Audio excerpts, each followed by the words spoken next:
আপনি হয়তো অনেক হতাশা, অনেক পেরেশানি, অনেক কষ্টে আছেন, তাহলে আজকের এই ভিডিওটি আপনার জন্য অনেক উপকার আসবে।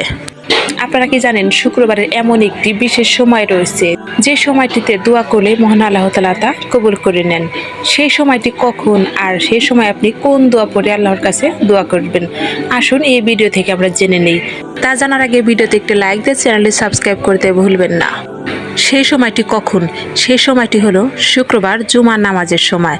প্রথম 2 রাকাত নামাজ পড়ে সালাম ফেরানোর সময় আপনি যে দোয়া করবেন, ইনশাআল্লাহ ওই দোয়ায় মহান আল্লাহ তাআলা কবুল করবেন।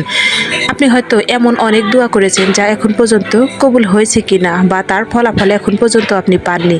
তাই এই বিশ্বাস আর ভরসা রেখে এই আমলটি মাত্র আপনি 2 সপ্তাহ করে দেখেন, ইনশাআল্লাহ ফলাফল পাবেন। এই সময় দোয়া করে আমি নিজে ফলাফল পেয়েছিলাম, তাই আপনারাও পাবেন আশা করি।